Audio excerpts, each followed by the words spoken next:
Hey, what's up, guys? I'm Gumba. I'm the head coach of Team Australia this year at BlizzCon, and I'm going to be doing a quick review of Shock versus Vancouver on Lijiang Tower. Let's get started. Okay, let's get into the first fight here. So we see Twilight currently on the Moira, and as people probably know, he actually ends up playing Brig to start this map off. I think this is a decision they made last moment because they probably did it against a contenders team or something like that, and it worked out really well for them. And they failed to account for the level of their opponent, so they basically ended up playing a hero that was suboptimal without really thinking it through critically. I believe the plan was to shut down DPS by running straight at Sinatra with the Brig, but it didn't pan out that way in the end, unfortunately. I think that's going to cost them later in the series, so keep an eye on that. We're also going to see both Reaper players on the Symmetra initially. And that's just because, they can teleport their team.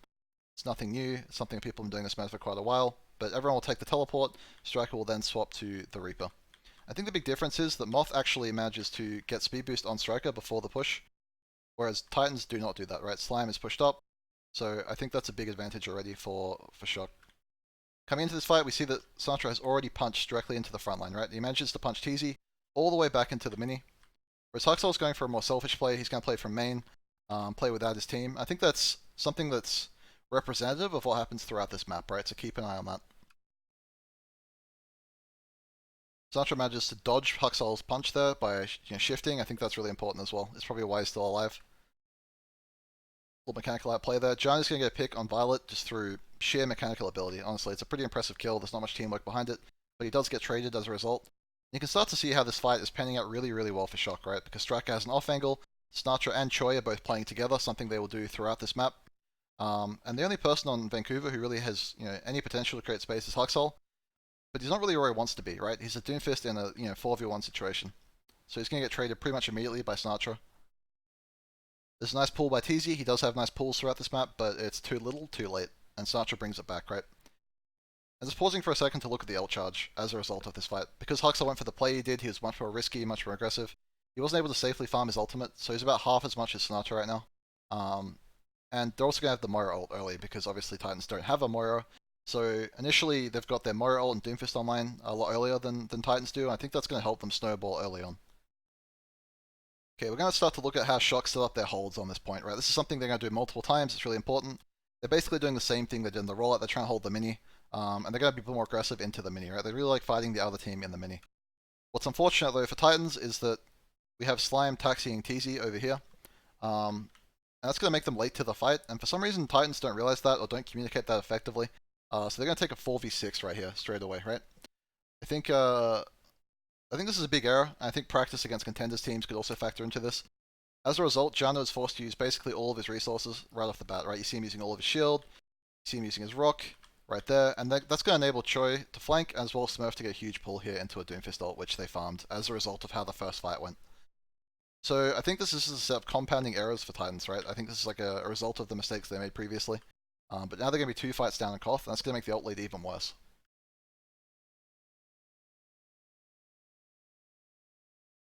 Getting into the third fight, we can start to see how Titans are setting up their pushes when they actually have 6 players, so good job on getting 6 players into the room, I suppose. Shock are doing the exact same hold, nothing new. And we're going to see immediately Titans transcend their Sigma to the flank, right? I would expect this would be with someone else, but for some reason he's alone. I'm not sure why that is. And they're also being quite tentative in main, which I'll get back to. Unfortunately, as you can see, the Moira gets huge value here. They're basically forced to chase Shock into the point while Moira kills them all. And I think what's really important is Striker manages to get a flank from this door here as they're setting up this push. And that makes some of the Titans players turn around, right?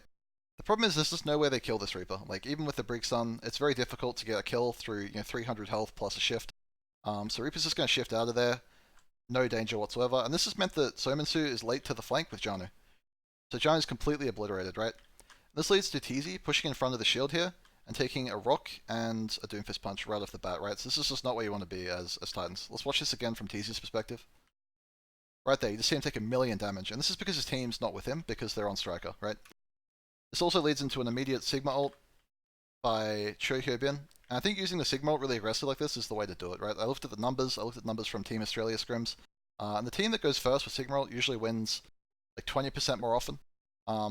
And there's basically no chance to lose with a Sigma ult when the other team doesn't have a beat. So the fact that they managed to get the Sigma ult out prior to the beat being online, I think is absolutely huge. Right, so we can see that obviously Titans got destroyed. Right? What could they have done better? Let's look at that. I think that's really important. Okay, so firstly, I think that they either need to be more aggressive or less aggressive. What do I mean by that? I think that if their team absolutely committed to pushing forward, ignored this Reaper, did it a lot faster, they sent maybe Doom over here instead of the Reaper, they would have had a really good angle for a punch. Reaper could have focused on the tanks, he could have walked up to the shield, there's cover right here anyway, so the punch angle I think is more important than the Reaper's angle. So Reaper flanking really makes no sense to me. And if they'd done that a lot faster, and they could have run away from the problem, so to speak, and they would have also made it a lot more difficult to find a really good Sigma ult, right? Because this flank is now available over here. But instead they've played really tentative when they're down, Sigma ult, obviously. Like, Sigma ult's absolutely huge, and they've cost themselves the fight. Alternatively, I would have liked to see Vancouver try and bait Shock into this room by playing really slow, poking, trying to build their own ults. And if Shock do take a fight in this room, that's even better for Titans, right? So, like, they had two really good options, and they ended up going with the in-between, where they ended up getting stuck and half of their team was pushing, and I think they just made a huge mistake because of that. Alright, so coming into this fight, we're going to see Vancouver sort of adapt. It is potential last fight territory for Titans. That means that, if they lose this fight, they could just lose the map outright. We see Sinatra immediately make a huge misplay, so let's get that from his perspective.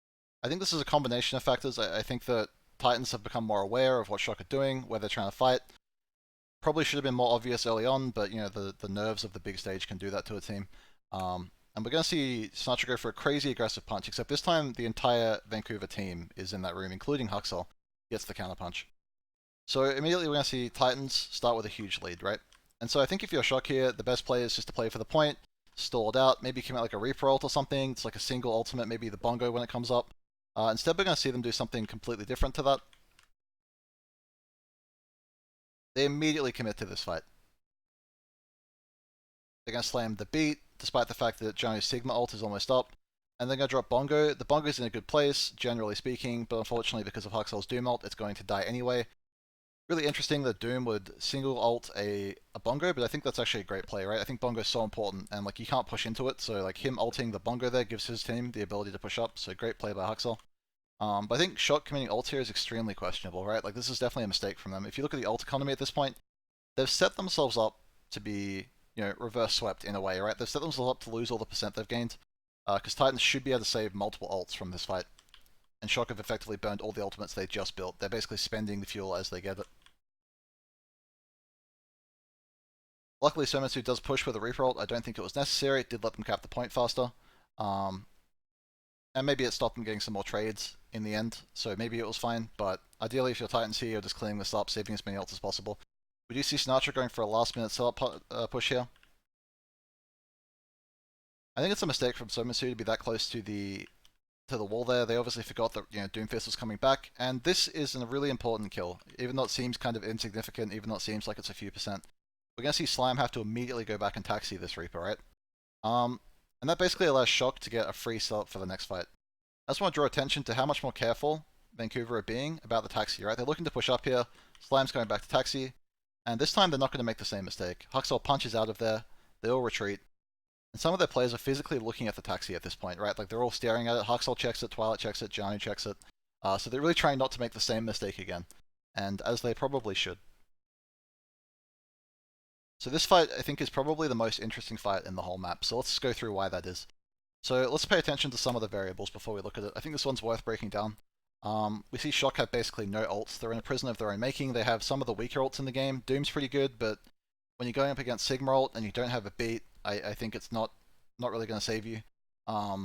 So ideally we'd be looking for Titans here to go for an aggressive Sigma ult and collect a free fight win. As long as they can catch 4 to 6 people in the ultimate, they'll get enough value to win pretty much instantly. So getting hit by Sigma ult here is basically a death sentence for anyone on the side of Shock. So they have to avoid that, right? That's like a big thing in their mind. And Titans have the backup offensive ults, which they would presumably like to save and use over later fights, right? That would be the ideal situation. Let's look at how Shock deal with that. There's a few things they do to deal with that. Firstly, they're going to send Choi and Sinatra on the flank as Sigma and Doomfist. They're going to be mirrored on the side of Titans, but this is already a great way to divide up the teams, which is just in favor of Shock, really. And plus, Shock have shown a lot more team play between these two heroes, so that's a favorable matchup for them. And they're going to send, I think, the other 4 heroes through main, right? And this is a pretty weak combination of heroes. It's 2 supports, a tank, and a Reaper who has to cross the entire point. So how do they deal with this? So we see Choi and Sinatra push out. Sinatra gets punched. Both Sigmas instantly shield their Doomfist, so nothing there. Violet instantly pops his Coalescence on the Moira, so he's going to be trying to create a lot of pressure, a lot of chaos. And we see Twilight cast his in response. And so we basically have a mirrored ult situation here, right? Nothing too special. What's really important though is Striker's going to teleport directly into the backline. And suddenly this is a 3-way fight for Shock, whereas Titans basically have nothing set up. Because of the taxi, they weren't able to scout, so they had no idea what was happening. They probably didn't have a lot of time to ult track. Taxiing often takes up valuable communication time. And so their setup is basically completely default, all stacked on point, while Shock approaches from multiple places. And this means Shock is setting up the fight. Shock is picking where the fight happens. Right? So there's absolutely nothing Titans can do here if they weren't able to scout beforehand, or at least do some basic math on the ultimates.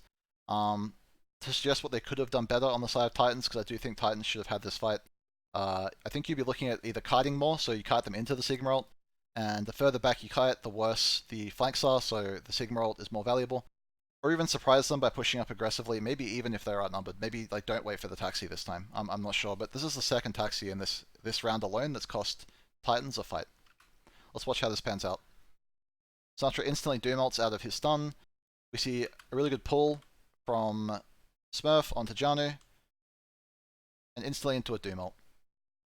This leads to the Bongo dying, so let's look at that Bongo positioning real quick. I think this is also a mistake, probably because the Bongo was forced because they couldn't find the Sigma ult. We're going to see him Bongo in main, right in view of the Moira, right? So just watch this Bongo's health ball. Immediately destroyed by the Moira ult, so absolutely no value there, right? The Sigma ult's used, but it hits pretty insignificant heroes. I think Moth was a good pickup there. Striker's obviously not going to die. So they managed to trade their huge ult advantage into a single kill, effectively, and that's why Shock were able to win this fight. So coming into the last fight here, obviously there's a few things to talk about. One is that Slime missed an opportunity to touch the point, I think, a little bit earlier here. So as the fight was being wiped up, he chose to go for an attempted kill on Choi, instead of going into either Dark Room or running back through Shock spawn. So he doesn't touch, he has no ability to get to the point in time. And instead we're going to see the wrong players on Titans, I think, forced to touch. So Janu swaps to the ball so he can touch, which basically gives them no chance of winning the fight anyway because Sigma's a really strong hero. Huxel goes for an aggressive punch, gets immediately rocked by Choi. This gives time for Janu to touch, and the fight's over from here, right? Their heroes aren't good enough, their setup's not good enough. Basically everyone on Titans is already out of the fight. And that's the end of round 1. Alright, let's move into round 2 here, the final round of this map. Right off the bat, we're going to see a huge mistake from the side of Vancouver. They put down the teleporter, TZ misses it, runs straight past it, tries to turn around, Somansu's already swapped a Reaper. So big error there. They just aren't going to be on time for this fight. We're going to see them be late to the point. We're also going to see Sinatra over here setting up a flank on the Doom. He makes a really important decision here not to go for this. He sees all 6 of them, he knows they've spotted him. Twilight looks at him for a bit, and he's out of there, right? He's not interested. So let's talk about the 2 positions we're looking at here. Pretty typical to see Night Market play out in this way. I don't think Vancouver's position is necessarily bad. It's not like a huge factor in why they lost this fight. There's some upsides to it. Obviously, they can punch much easier with the Doom through this door, but they lose access to this back area, which is a great place to hide from said Doom punches. So really a pretty neutral position, I would say. But maybe it's not what they wanted. Maybe they're uncomfortable. And obviously missing the teleporter is just not a good feeling, right? Like, I don't think they're in a great mental state at the moment. So eventually they're going to have to push through the choke due to their position. That's, their job as the people that don't have the point currently. And they haven't been very good at aggressive pushes, but they do kind of get their shit together here. And they go for a punch. They get a punch on the Orisa pretty much immediately. Huxel goes in. Somatsu has pretty conspicuous teleport timing in this window. He's a little bit late, I would argue, but it's not too bad. So how does this fight go in the favor of Titans? Which it does, spoiler. So already we can see a few things happening here. Sinatra's in a much better position than Huxel, who is with his team. We have the backline of Shock set up really well with the shield. And their Orisa shield's creating a lot more space, I would argue, while they're also winning on shield damage, right? So this is like a great situation for Shock. Unfortunately, with the nature of fights with no ultimates, that's not going to matter in the end. Because of this, right? So this is just one great pull from TZ. And TZ had a lot of great pulls. I think TZ did a really good job during this map.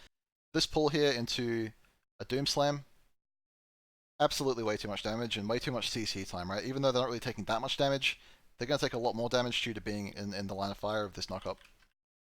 You can just see them instantly get shredded, right? So I think this is just a really small micro play by TZ that won them this fight, so he made up for missing the teleporter earlier, which is nice to see. I'm sure he feels good about that. And Shock really just got out-mechanicked. I don't think there was much strategy to talk about here. Alright, so let's move into how Titans are going to set up their hold on this point. I think their hold is really suboptimal, so they're pretty much just Haksal on the high ground by himself. For whatever reason, we don't see Somansu or the Sigma trying to rotate anywhere useful. Johnny's basically scouting main, which I think is fine. He's doing something productive. Unfortunately, we're going to see the tag team boys here, Sinatra and Choi, once again setting up intentionally to push out this high ground. And they're going to get that high ground for free, right? I think Haxel's lucky he didn't die there to a Doomfist punch. I think the timing was a little desync between Sigma and Doomfist there. But effectively, Shock have gotten all of the space. I think one of the big issues, though, is that Choi immediately jumps off the high ground, right? They give up this advantage, and this rewards Somansu, who's in a great flank position. Sinatra goes in for an aggressive punch. Of course, they are behind on ultimates. So, as we can expect, just like in the first map, we're going to see the Doomfist ult convert. And here it is. TZ gets another great pull, right? TZ really carried these first two fights. He really, really wanted to win. That teleporter really got him rolled up. But also a few mistakes by Shock. I would have liked to see Vancouver take a much better hold here. And we can get into how that could be done in the next fight. Alright, speaking of the next fight, let's get into it. This fight's starting to look like a must-win for Shock, right? They're basically in the reverse situation of the first map. There are substantially more coordinated teams, so it's more winnable. So what do they change? The push on the high ground is basically the same. Haksal gives it up. Somansu goes for a late teleport over here. And Shock do one interesting change, right? They basically send everyone down here instead. And I think this is interesting because something that's not really well known about this map is it's very hard to contest teams when they're in this hallway, right? So there's always the implied potential that Shock can just keep pushing this way. And for that reason, I think Vancouver are either forced to fight them at this door here, or give up space and play for the point. And if they do opt to play here and go for the early contest and try and fight them in this doorway, they're weak to the high ground, which is right behind them. Whereas they wouldn't be weak to the high ground if they're playing the original position they played over here. Let's look at how this pans out. We're going to see Sinatra with the Doomfist ult this time. So what's really interesting here is that Somansu gets his shift forced, because he doesn't convert the high ground position, because they don't try and defend it. If him and Haksal had tried to defend this together, maybe they would have had a better chance. So Somansu immediately gets a shift force before the fight, gets killed by Sinatra for free, who can afford to play aggressively with the Doom ult. He's not afraid. Gianna goes for an aggressive Sigma ult over here, as we can see, and it's immediately countered by the beat, so great timing there on the ultimate. We're going to see Sinatra get another kill here on Slime, so really great punch by him. He makes a really important decision here I want to highlight, right? So he has ultimate. It's he just saw someone die, so I'm not sure if he's even aware that the fight's as one-sided as it is. But someone must call the fights won here because he takes the death instead of using Doom ult. I think like little optimizations like that are so important. It's really, really big that he saves the Doom ult here. Because I think most players would have used it. And that's why he's in the Overwatch League. Alright, let's move on. Just kidding, let's watch this fight again. Okay, so I want to look at one more thing from this fight, which I think identifies how Vancouver could have set this up better, and how you should play with Sigma ult, I think, when the enemy team has beat. Now, I don't know if they know the enemy team had beat. Like, Moth got his beat pretty quickly, especially on a losing team. He got it before Slime, even. But I think the goal into beat, even if you see the beat, you can do this reactively. I think you should go for the Sigma ult aggressively in the choke here on the side of Titans. So let's look at Johnny's POV real quick. Great Sigma ult, gets most of the team. And as soon as you see the beat, the goal should be to stop trading, S key, and run all the way back to, I think, the courtyard. Imagine this point in 3 phases, right? You have this part of the point, this part of the point, and this part of the point. So they start at 1. They should move back to 2, right? So they should be moving back to the garden. And why would they do that, right? So if we look at TZ's position real quick, he's in a great position here to build his bongo, and make Shock chase him into the courtyard with the rest of his team, assuming they all back together at this moment. You could drop the bongo in a pretty safe position at the tree here, and then convert the fight after the beat's gone, right? So I think you should never expect to win a fight with Sigma ult when the enemy team has beat just off the Sigma ult. And that's where these backup offensive ults come in, like Mora ult, bongo. In worst case, you always have the point to go back to as well. So you have like 3 stages of kiting you can do here. But Vancouver instead just end up committing to their Sigma ult super, super hard. And I don't see what the outcome here is where they'd win, especially when they're close to so many ultimates, right? The Reaper ult and the bongo. So big mistake from Vancouver here. I would have liked to see them take this fight a little more intelligently. Alright, so we're going to get a first look here at how Shock hold this point, right? And I think they also make some of the similar mistakes to Vancouver here. They're obviously going to be Sigma ulting into a beat. They should probably know that. Like, if you know any 2 ultimates in the game, it should be these 2. They're holding in main, they have no one on high ground, pretty simple setup, pretty similar to Vancouver. But we do tend to see Shock adapt over a series, so we'll see if that happens. Initially, we're going to see Striker try and play this flank angle here. And we're going to see Shock go for an aggressive Sigma ult right in main.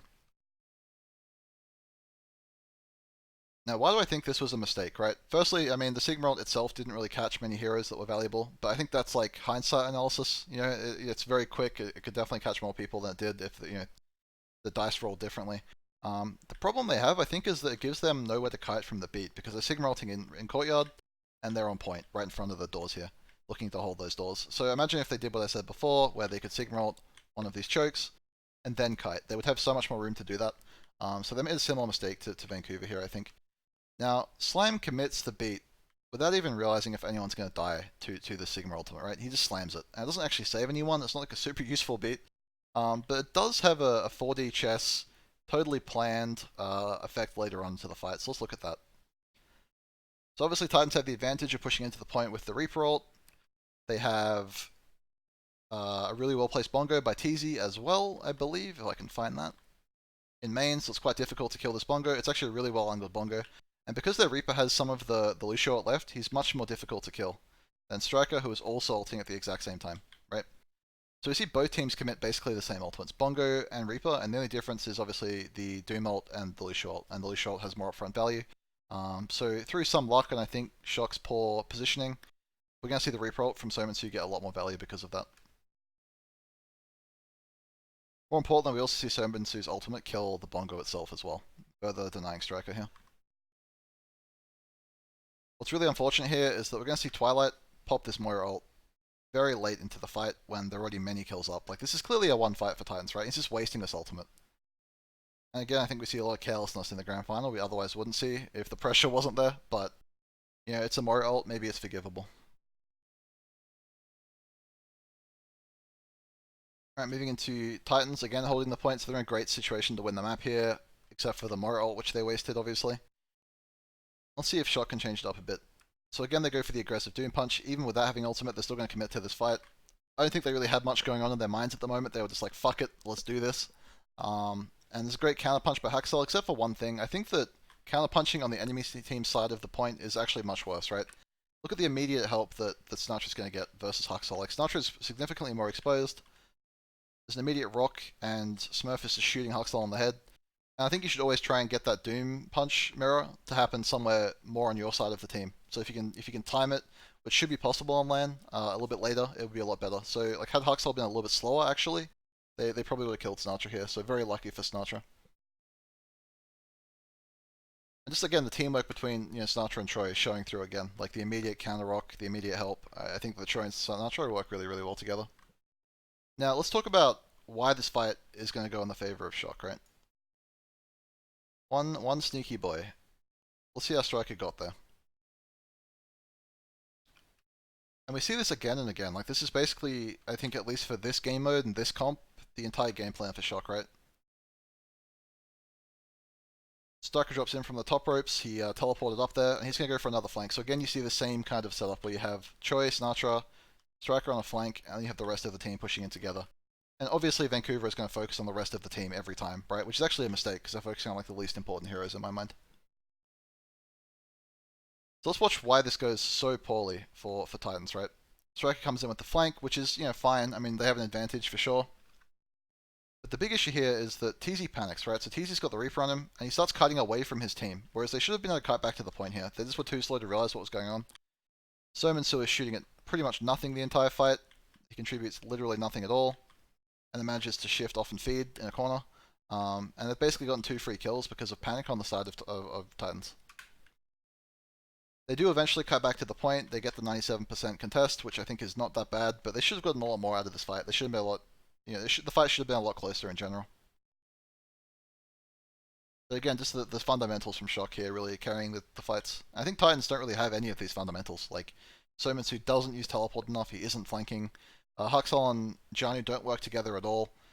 Slime's consistently out of position, constantly late to fights, constantly late to taxis. I think that the only bright spot on Titans in my mind was actually TZ, oddly enough. So let's look at how Shock do the hold up here. We're going to see Striker dropping from the high ground, so he gave up on that pretty quickly. We're going to see Sinatra on top left. So they've made some very small adaptations from their first hold. This is their second hold, so somehow they still win the point despite being this far behind. And that shows, the kind of decision making they're capable of. What's really interesting from Titans though is we see Twilight on the flank. He fakes a push on left to bait Shock into thinking that's where they're going. And let's see how they react to that. Immediately baited, right? Sinatra even goes for an aggressive punch here. They really think they're going left, but actually they're on the right. I don't know how they sold that with just a Moira. It's honestly impressive. But hey, maybe Twilight made that call and the team trusted it. And that is one of the bright spots for Titans in general, just trusting each other. So let's look at how the ult is set up going into this fight. It's a really, really pivotal fight for Titans, keeping in mind they're in the same situation Shock was in on the first point, where they have the opportunity to take a fight loss here, save some ultimates, come back and win the next fight, or complete the map here, and they have to make that choice. They go for the full commit, so let's look at how they do that.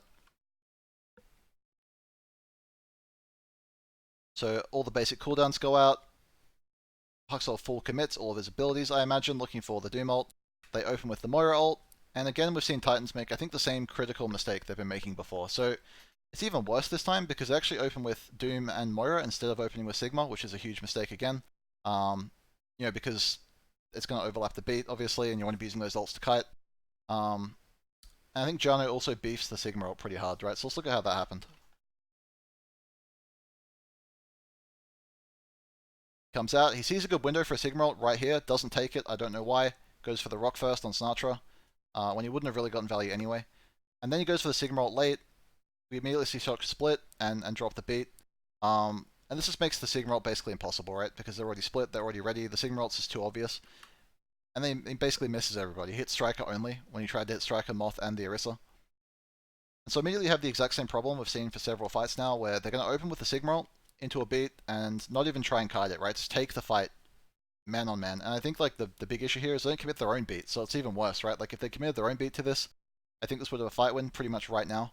But even then, like even saying that, they committed the ults in the wrong order, right? It should have been Sigma ult into the other two ultimates. And what's even worse is they committed Sigma ult and Doom ult at the same time into a beat, so it's just not going to get the kind of value you'd expect. Like most of Shock still have the beat when the Doom ult's dropping right now. It gets just a Lucio. Like how many fights have we seen where Moth is the only one that dies? And it's not an accident. It's just something they've set up on purpose, I think. Not that Moth should die on purpose, but like the way they've set up their teamwork just results in that happening quite often. And Moth's always dying to like significant team ults that shouldn't just get Lucio, so it's always a good thing, right? They're always saying in comms, worth, like absolutely worth. To make matters worse, because they've half committed to this fight, half of them haven't committed. They're going to slowly die main, and we see that Slime misses the beat on Huxel as a result of that because of line of sight. So just compounding errors here once again for Titans because they can't use the ultimates in the right order. And this is like, just to talk about what Shock made the exact same mistake on the first point, but they managed to commit all of their ultimates in a really strong situation and leave Shock with more ultimates. They flipped the ult economy while they had the lead on percent, which shouldn't be possible. Like this shows a really, really big error. Let's talk about another error that's about to happen. So we see Jana here. He's going to take the punch from Sinatra, get completely obliterated. And what is this really a fight he should be pushing? Well, on the surface, it looks like it is, right? It looks like a 3v3. Somantu's going for a flank on the Moira, which seems pretty intelligent. Unfortunately, the Coalescence is going to make it extremely difficult to kill him or the target they intended to kill. But why is this a bad 3v3 for Vancouver? I think this is a lack of communication. Because Slime is currently killing Choi for free, and this is like a certain kill. He's full health, Choi is like 10%. Even if he didn't get this boot, this is a guaranteed kill. If Slime was able to communicate with his teammates here and just like, sort of delineate the fact that he's going to get this kill for free and they're about to be an upper player, these guys in main could play a lot slower, right? But they just couldn't get that working in the moment. They couldn't get that teamwork working. So they ended up throwing away a kill that they shouldn't have when Choi was completely unsavable. So now it goes back to a 3-on-3 rather than a 4v3 in Titan's favor. So another big mistake from them costing them. Alright, so the final fight of the map is, I think, a continuation of the previous fight. We're going to see Violet finishing up his Moira ult, and we're going to see both Sigmas coming back from spawn, right? Both Sigmas are currently dead, as we saw in the previous fight. So what's the difference between these two Sigmas, right? Gianni's going to swap to the ball, valuing the short-term outcome a little bit more, which I think is a big mistake by Janu, mainly because they're going to get two fights potentially anyway, with their percentage. It's not likely, but it's a possibility, and I think, maybe it would have been better to keep the Sigma here, but definitely debatable. Choi keeping his Sigma, I think, is obvious because of his ult charge. It's just, he's going to come back in with a Sigma ult and potentially turn the fight at the last moment. Gets to look good on the big stage. I think that's really important. So I think a big thing in Overwatch is to look at what to do differently when certain heroes are missing from play. And this makes it really easy that both heroes are missing from both teams, right? So both teams don't have a Sigma. What does that mean? I think that's a great indicator that DPS can be a lot more aggressive, right off the bat. I think Titans do realize that. They just make a really unfortunate blunder that leads to them not being able to capitalize. Again, there's a few moments on this map where they realized what to do, but they couldn't execute it. So definitely a lot of teamwork issues on this team. So how did they screw this up? Let's have a look. So immediately we're going to see Sominsu teleport into the back lane and get punched by Sinatra. Now let's look at where his team is. Yeah, they're outside the point, right? So I think there's a big mistake by Sominsu here, a big timing error. Uxel is only now just setting up for his punch. Sominsu gets his shift force pretty much immediately. He's going to shift back to his team.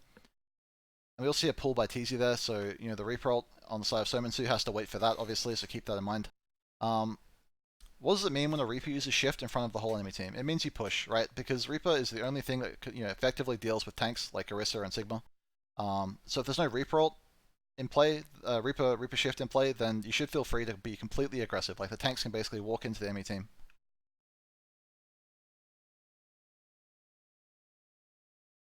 Now, what happens here, right? So a big issue right here is that we're going to see Smurf uses Bongo, I think in a good location, behind his shield, nice and safe. Sigma's not there, the shield damage missing. Unfortunately, he wastes his pull at this moment. And that leads to a situation where Striker has no pull for his Reaper ult. And of course, he gets no value. TZ, on the other hand, I think would have had pull in time, but again, Sominsu mistimed his Reaper ult. He used it while his team was backing, so he's going to get 0 value as well. Had he been able to wait for TZ, that would have been a lot better. So both Reapers basically beefed their ultimates, and the Orisas didn't manage to pull, unfortunately. And because Shock were a lot more aggressive due to the Reaper shift being on cooldown, we're going to see the fight turn a lot more in their favor, despite both Reaper ults being complete shit. And they're also lucky that they managed to get Bongo down, whereas Titans didn't have that option. Striker's going to come back for the recontest on Tracer, but obviously it doesn't matter, the fight's over at this point, and the map has been won by Shock. Alright, just to wrap up, I think the important things to talk about is that I think TZ did a really good job on Titans, straight up. I think that he's probably the only one on Titans that did a good job on this map. I think we saw really great team play from the side of Shock in terms of using Sigma, Doomfist together to win these fights. I think Striker actually had a huge effect on this game that people may not have realized because he consistently created this third angle for Shock. I think both teams had some weak positions at times, but overall we saw Shock consistently adapt to these fights where Titans didn't, and that's why Titans was able to win this map. Other than that, thanks for watching.